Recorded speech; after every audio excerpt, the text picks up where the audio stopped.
Hi everyone, I hope you're all doing well. Oh my god, I say that every time, sorry. I know it's been a while, I'm so sorry I haven't posted recently. I think it's been like a month and a half maybe since I posted. I'm really sorry. Today I thought I'd do something really low-key. It's kind of like a lazy spring day. It's raining out, it's not very nice out. And I thought I would give you guys an update on what I read in March, do a TBR for you guys to tell you what I'm planning on reading in April.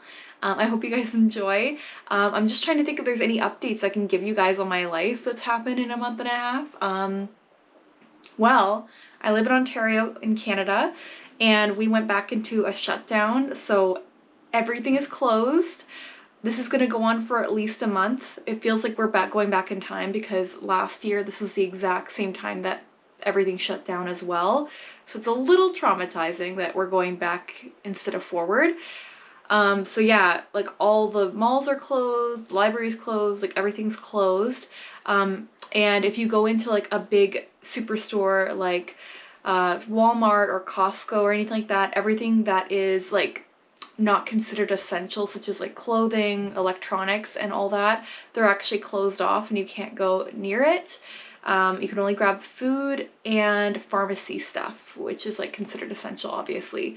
So we're kind of going back in time. It's a little traumatizing, to be honest with you.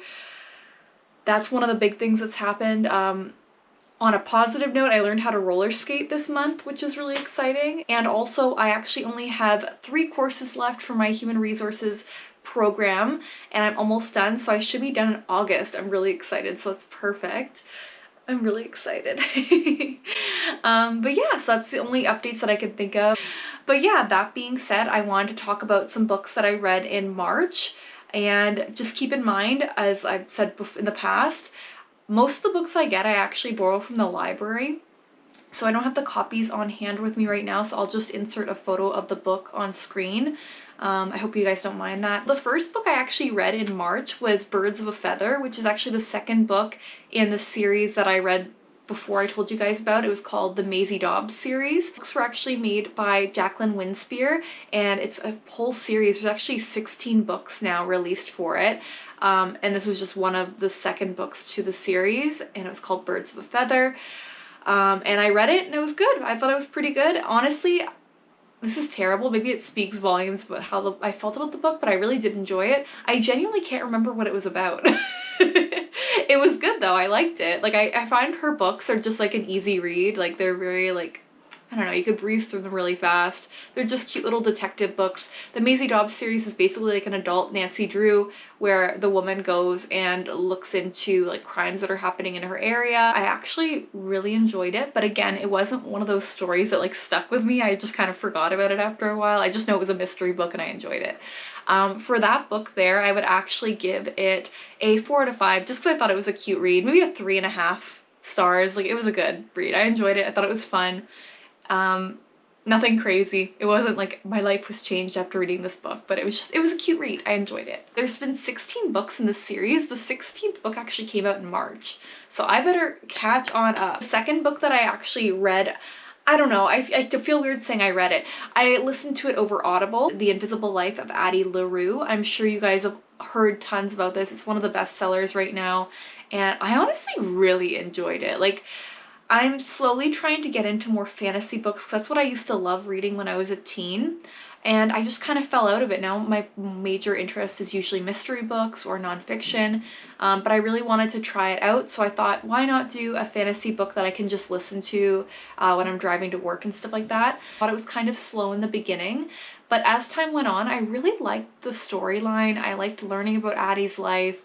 Oh god, I love Luke, so that being said, I really enjoyed that book. I know you've probably seen this all over BookTube, like this book has been like praised like religiously, but I really recommend you check it out, honestly, just to see if you like it. I know I'm not really one to read fantasy books anymore, and I really enjoyed it. I actually rated it 5 out of 5 stars. The third book I read in March was actually Know My Name by Chanel Miller. Chanel Miller is a survivor of Brock Turner. Brock Turner was the rapist that assaulted Chanel Miller back at the Stanford University back in like, oh god, I think it was 2017. I honestly can't remember the year. It was a really big case. I'm sure a lot of you have heard about it. And obviously, if this subject matter triggers you, maybe don't read the book, but it really was an eye-opening book.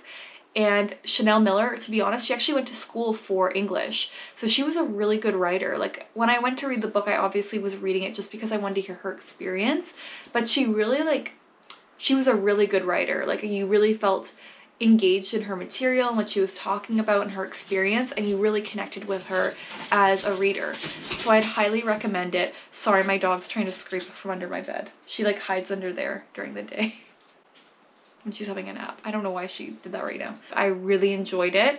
I would give it 5 out of 5 stars. Chanel Miller is an amazing author, amazing writer, and to touch on such a vulnerable subject matter and to talk about her experience and how she was victimized by not just Brock Turner but the media, God, the balls on this woman, like so brave. Like I really was happy she shared her story, because for the longest time we just knew her as Emily Doe, and I feel like hopefully with this book she can move forward as much as she can. Like who's to say realistically, but I really appreciate her being vulnerable and letting us understand her experience, because realistically this is something that's so common. Sexual assault happens so often, especially on college campuses, and it's really important that we understand it and we understand what can be done differently and how to be good allies and supporters.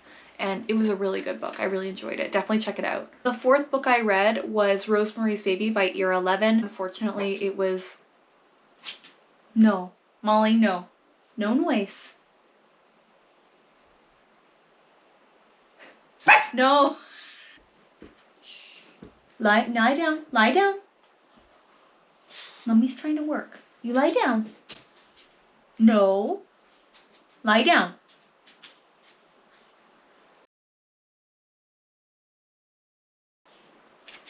So the 4th book I read in March was Rosemary's Baby by Era 11.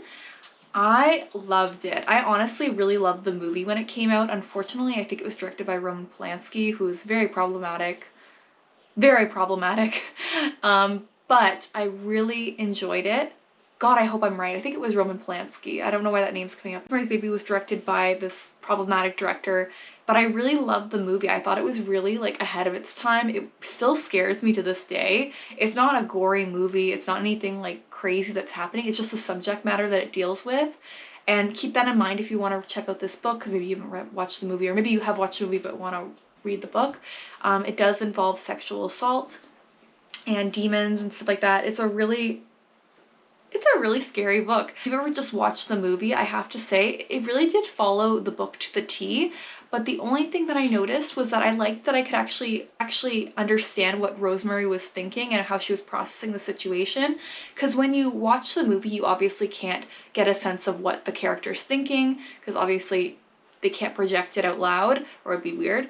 So it was nice to know that she was actually quite a logical woman. She wasn't as naive of a character as you might have seen in the movie. And she really is processing everything and thinking that how she's being treated isn't right. And like she's a very smart woman and actually very brave. So I really enjoyed reading the book. That gave me a different perspective of the movie. And yeah, it was really good. I have to say though, the movie did a good job of justifying the book, like did a really good job of following the storyline of the book. Maybe I'm just rating things too high, I don't know. Like I just really enjoyed this book. Also gave it a 5 out of 5.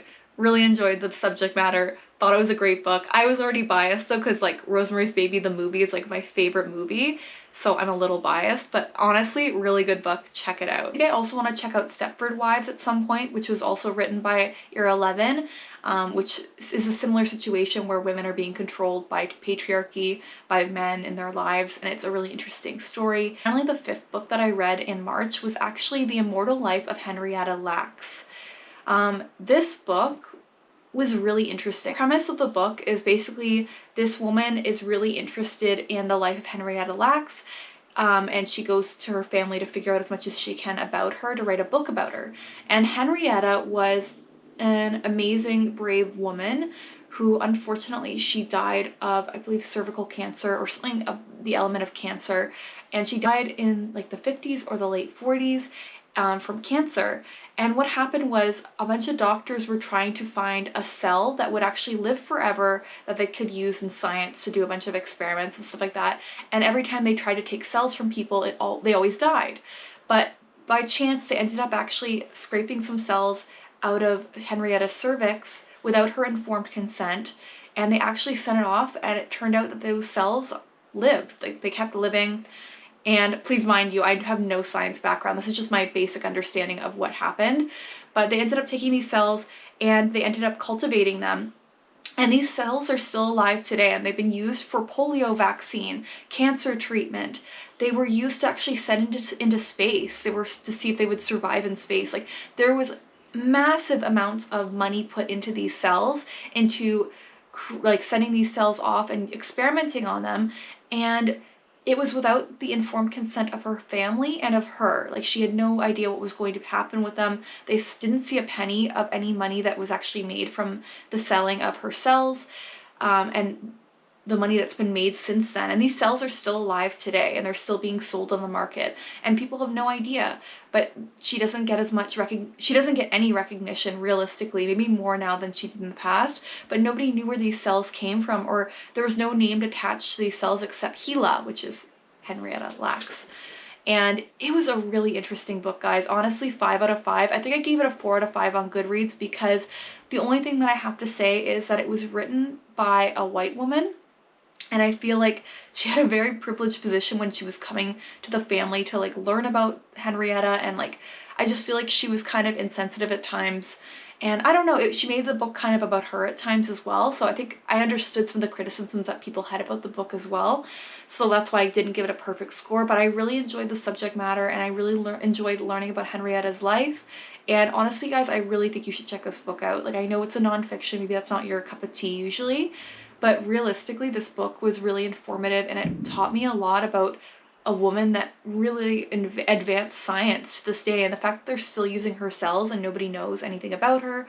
I think it's really important for us to know more about her life and her family. And yeah, like, unfortunately, at the time that this book was actually published, her daughter passed away, and her daughter was the one who was so interested in and so active in wanting her mom's name to get spread around and for people to learn about her mother. And that's why it's so sad this book got published literally, I think, a year before. I think it got published a year after her daughter died, and she had played a large role in the making of this book. And I really think you guys should check it out, honestly. The Immortal Life of Henrietta Lacks. Check it out. Alright, guys, like last time, my camera died, so now we're gonna have to film on my phone. Sorry about the quality difference. Hopefully it's not too annoying. But yeah, so now that I told you guys what I read in March, I'd like to tell you guys what I'm hoping to read in April. I actually got a head start, and I already finished one of the books that I read in April, although I guess it's not really a head start because I'm filming this on April 11th, so it's not really that head of a start. But yeah, so my first book that I actually was planning on reading and did read in April was And Then There Were None, which is by Agatha Christie. This is my first Agatha Christie book, and my god, it was good. I really enjoyed it. The storyline was great. Agatha Christie is a great author, and I've always heard her being hyped as like the Queen of Mystery. It actually literally says that on the cover. It literally says Queen of Mystery. And honestly, I finished this in 2 nights. It was so good. It was a really good book. I really enjoyed it. I actually forced myself to stay awake last night and finish it, because I had like 20 pages left, and I was like, God damn it, Sarah, you're not gonna fall asleep. You have to finish the story. And sure enough, I didn't expect the ending. I was very surprised. I wasn't expecting that to be the criminal. But yeah, basically it's like a basic murder mystery book. 10 people are brought to an island, and mysteriously a bunch of people start dying, and that's the whole storyline, is to figure out who is the criminal, who's the one that's killing them. Is it one of them? Is it someone else that's on the island? It's a really good book. I really enjoyed it. I would definitely say 5 out of 5. I swear to you guys, I feel bad saying my ratings. I feel bad saying my ratings because I feel like I rate really high, but I just have been really enjoying the books I've been picking recently, to be honest with you. So yeah. One of the books that I've been trying to read literally since February, I think I borrowed this from the library back in February, was Take a Hint, Danny Brown by Talia Hibbert. I feel so guilty. I don't know what happened. I read Get a Life, Chloe Brown, which was the first book of this romance series, and I really enjoyed it, but I think I'm just not in the mood to read a romance novel. So I'm saying to you guys right now that I'm gonna try and read this in April, but Maybe I won't. I don't know. We'll see. I'm gonna try my best to read this because I want to get it off my to-do list, basically, which is kind of a terrible way to go about reading a book. But it's just a cute little romance novel about Danny Brown finding love in a security guard. I guess she starts a friends with benefits relationship with, and then it evolves into something more. And I'm telling you guys I'm gonna try and read it, but I might not. I think if I don't read it, I'm going to read The Turn of the Screw, which is by Henry James. I actually found this on Facebook Marketplace. I found this book and I was like sick. Like I watched The Haunting of Hill House, or the my God, what was the most recent one? The Haunting of Bly Manor on Netflix recently, and it's based off The Turn of the Screw, and they took elements from the storyline to be used in the show. And that's how I got interested in this book and wanted to check it out.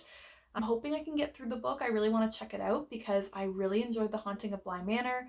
I really enjoy like spooky house stories where there's like a haunting or there's a mystery or something like that in a home. I love that kind of atmosphere. Like I really love that. And the fact that this book is like based in the 1900s, I believe the 1900s or 1800s. I love like a classic. So I'm really excited to check this out. So if I tell you guys that I didn't read this, just know that I read The Turn of the Screw. Another book that I'm hoping to read in April is The Color of Law, which is by Richard Rothstein. This book, honestly, I've been wanting to read this for quite a while, but sometimes I go through weird periods in my life where all I want to read is mystery novels, and then I don't feel like reading any nonfiction or anything like that. But then I have periods where all I want to read is nonfiction, and this is kind of my period ever since reading The Immortal Life of Henrietta Lacks. I really want to read more nonfiction because I really like learning more. I like being educated as much as I can. Even though I'm not as enlightened as I would like to be, I would like to keep learning as much as I can and keep getting better. So The Color of Law is basically about I'm sure you've all heard about like gentrification, and you've heard about how there's certain communities that you might find more certain races, like you'll find like a white neighborhood or a black neighborhood or something like that. And a lot of people assume that that has to do with the fact that there's different economic levels that people are in. So some people aren't have as much money and that's why they're in a certain community, or just there's a variety of reasons that are not intentional that people are in a certain community and there's like a surplus of like black folk or white folk or whatever. And that there's not like an intentional reason for that, but that it actually looks into the fact that these grid schemes of certain minorities being forced into certain communities are in fact it's forced. Like they're there for a reason. It's actually very intentional that these folks are actually put into certain neighborhoods and they're there for a reason to. I'm really interested in checking this out. You guys should definitely check this out if you want to learn more. Called The Color of Law: A Forgotten History of How Government Segregated America. But keep this in mind, guys, this happens everywhere. Like this is not just an American issue, this is a Canadian issue, this is a European issue. Like yeah, like there's a lot more we should learn about, honestly. Like I'm so uneducated in a lot of ways, and I really am making an effort to try and learn more, but there's so much to it. That's the reality of it. And it also makes you confront a lot of things that you're unconsciously biased about or that you're unconsciously privileged in. Like I'm white, very obviously, and there's a lot of things that I'm unaware of because I've never been thought to question it because it's just something that comes naturally to me. And like I live in a neighborhood it is quite white. I live in a city that's quite white. So it goes to say like yeah, it's just really interesting. I don't know. I'm really looking forward to reading this book, and you guys should check it out too. I'm sorry if I didn't explain this very well. Honestly, please check out the synopsis for this. It really is like critically acclaimed. It's a really good book, and I really hope I didn't just like screw this up and make it sound like it wasn't that interesting, but I'm really looking forward to reading this. Like you guys should definitely check out the synopsis. Check it out. I'm sure we could all do with learning more. So check it out, please. Another book that I'm planning on reading in April is All Things That Cease to Appear. Oh, there you go. This is by Elizabeth Brundage. Honestly, I thought I would read this because I saw that Amanda Seyfried, she's actually in a new movie that's coming out on Netflix, and it's, from what I am understanding, I kind of just grabbed the book because I wanted to like check it out, but from what I'm understanding, the synopsis is that it's like a haunted house kind of situation. A family moves in, weird stuff starts happening, and the husband knows something about the house but the wife doesn't know, and like he's trying to act like, oh, it's all in your head, but it's not. So I love that kind of stuff, as you guys heard with The Turn of the Screw. Like I really like mysteries. I like haunt. Oh god, there's like spit. Sorry. Invisalign problems. Called All Things Cease to Appear. It's called something else. I'll put it down here. But yeah, it looks like it's gonna be really good. The movie's coming on at the end of April, so check it out. Honestly, it looks really good. So I wanted to be that girl who is like, oh, like the movie wasn't as good as the book. That's why I got the book. Another book that I got was called Outlawed by Anna North. This book, from what I'm hearing, has mixed reviews. Some people love it, some people think it's like meh, they think it's fine. I just thought it sounded like a cute storyline. It's about basically based in the 1800s. This girl gets married at 17, but after a year she's not getting knocked up, she's not getting pregnant, so she's worried that she's going to be killed or executed because they're going to assume she's a witch. So she ends up getting out of Dodge, she leaves, and she joins a gang. So it sounds like it's a cool, like, it's going to be a cool, like, country cowboy read, sorry. So it sounds really interesting. I'm gonna check it out. I thought it'd be something fun to check out and read, and yeah, I hope it's good. Last book I'm planning on reading is Why We Sleep by Matthew Walker. I guess there's no need to explain it. It talks about why we sleep, why we dream. I just thought it sounded interesting. It's a nonfiction book. It has good reviews. Yeah. Guys, that's all I read in March and what I'm planning on reading in April. I hope you guys enjoyed this video. I'm sorry my dog was kind of loud. I hope you didn't hear that. I'm hoping I edited that out, or that I could edit that out, because I kind of block out the sound sometimes because I'm just so used to it. Good news is it's starting to get sunny outside, so I think I'm going to go outside on a walk or something later. That's going to be really fun. But yeah, I hope you guys enjoyed this video. I'm really sorry about how late this video is coming out, and I hope you enjoyed it. I'm planning on posting another crime video maybe next week or the week after that, so I'm sorry for the delay, but hopefully if those of you that follow me are just waiting for that content, it will be coming out in about a week or two. And it's going to be a good one, I promise. I actually found a really interesting Canadian story that you'll enjoy. But yeah, I hope you guys enjoyed this video. I'm sorry if I'm a little giddy. I haven't been behind the camera for a little bit, so I'm a little bit nervous. Oh, also, if you guys like my sweater, I'm just going to post a link down below, because 50% of the money that goes towards this sweater actually goes towards charity. So I figure I might as well share the love and let you guys know if you're interested at all, because I think it's really cute. But yeah, have a good day, okay guys? Bye!